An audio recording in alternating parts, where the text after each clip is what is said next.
She doesn't roar. She doesn't chase. She doesn't warn you. She simply waits. Right now, somewhere in the Amazon, she is completely still, coiled beneath the surface, invisible, and something is walking toward her, something big. It doesn't know. It never does.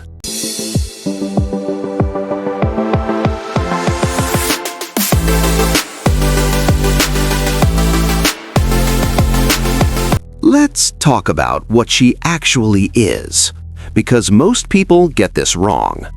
The green anaconda, Eunectes murinus, is not the fastest predator in the Amazon, not the most venomous, not the most aggressive. But she may be the most perfectly engineered killing machine on the planet. Here's why. She has been evolving for over 10 million years. 10 million years. While our ancestors were still figuring out how to walk upright, she was already perfect.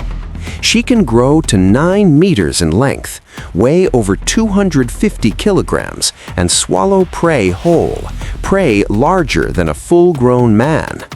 But here's the part that should disturb you. She doesn't need to be fast. She doesn't need to be loud. She doesn't even need to be awake. Not really. Her metabolism is so slow, she can survive an entire year without eating. She simply exists, and she waits for the world to come to her. Her eyes, positioned on the top of her head, can watch above the waterline while her entire body stays submerged. She feels vibrations through her jaw. She tastes the air with her tongue, detecting chemical signals from half a mile away. She already knew something was coming, long before it arrived. Now meet the other side of this story, the spectacled bear. Tremarctos ornatus, the only bear species native to South America, and one of the most misunderstood animals on the continent. People hear bear and picture something slow, clumsy, easy to read. That is a fatal mistake. This animal weighs up to 200 kilograms of pure functional muscle. His forelimbs are built like biological hydraulic arms. He can tear apart a tree trunk with his bare claws, not to show off, just to get to the insects inside. His bite force, 560 kilograms per square centimeter. That's enough to crush a bowling ball. He's not a predator by nature. He eats fruit, bromeliads, honey. But don't let that fool you. When cornered, when threatened, something switches inside him. Something ancient, something that has no interest in retreating. Today, he's just thirsty. He moves through the undergrowth toward the river, heavy, unhurried, confident. He has no reason to be afraid. Not yet. The bear enters the water at the shallows. The river is warm, brown with sediment. You can't see more than 6 inches below the surface. He lowers his head to drink. 30 meters away, beneath the surface, the anaconda detects the pressure waves of his footsteps. She doesn't move yet. She calculates. This is what separates her from every other ambush predator. She is never impulsive. She reads the weight, the size, the position, and then she decides. The strike happens before the bear even registers the movement. 1 second, nothing. The next, 90 kilograms of muscle explode from the water and wrap around his left hind leg. Not a bite, not a lunge, a coil. Instantly, mechanically, like a steel cable pulled tight by a winch. The bear roars. The sound echoes across the river and into the canopy above. Birds scatter. The jungle goes quiet. Everything watches. Here's what constriction actually does to a body. Most people think the snake squeezes until bones break. That's not how it works. She doesn't need to break anything. Every time her prey exhales, she tightens. Just a fraction, just a centimeter. But that centimeter never comes back. The chest gets smaller, the lungs fill less, the heart struggles to pump against the pressure. Blood pressure drops, the brain begins to starve. It's not suffocation, it's cardiac arrest. Recent research confirmed this in 2015. Constriction kills faster than anyone previously understood. In most prey, it's over in under a minute. But the bear is not most prey.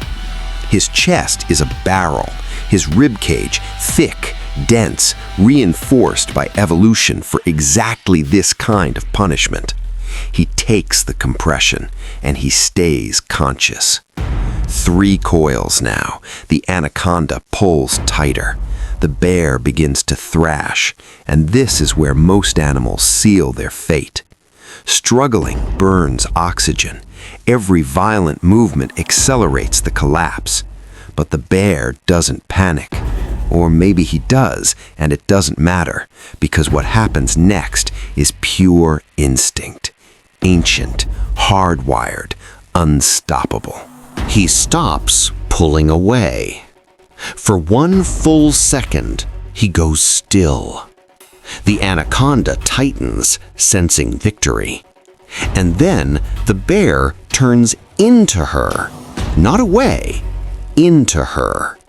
He twists his entire body, all 185 kilograms, rotating against the coils.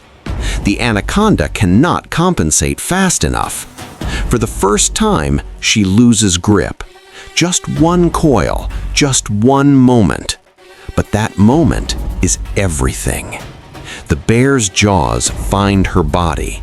Not the tail. The tail means nothing. Not the midsection. She can survive damage there. He hits her at the point just behind the skull, where the spine is closest to the surface, where she is, for the first and only time, fragile. 560 kilograms of bite force. 1 sound. Wet. Final. The coils go slack. The river carries them both downstream, one still moving, one not. But I need to stop here, because everything I just described, the strike, the coils, the counter, almost never happens. And the reason is not what you think. It's not that they don't encounter each other. In the flooded forests of the Amazon basin, they do, regularly. The anaconda sees the bear. She measures him. She reads the width of his shoulders against the diameter of her own body. Because here's what most people don't know about anacondas. They are not reckless. They are profoundly, almost unnervingly rational. She knows she can only swallow prey up to a certain size. A full-grown, spectacled bear exceeds that limit. An attack would give her nothing except the risk of being killed. So she does what apex predators always do when the math doesn't add up. She waits. She lets him drink. She lets him leave. And then she sinks back into the dark, and she finds something else, something more manageable. This is the part that should stay with you. The most dangerous predator is not the one that attacks everything. It's the one that knows exactly when not to. The Amazon is not a battlefield. It's a calculation. Every animal, every plant, every current, and every river is running the same equation: risk versus reward, cost versus gain. The anaconda has been running that calculation for 10 million years. She hasn't survived this long by being the strongest. She's survived by being the smartest about when to use that strength. The bear walks back into the jungle, wet, unbothered, alive. Behind him, the river surface seals shut like nothing happened. But something is still there, beneath the surface, still, patient, waiting. And somewhere downstream, something smaller is heading toward the water. It doesn't know. It never does.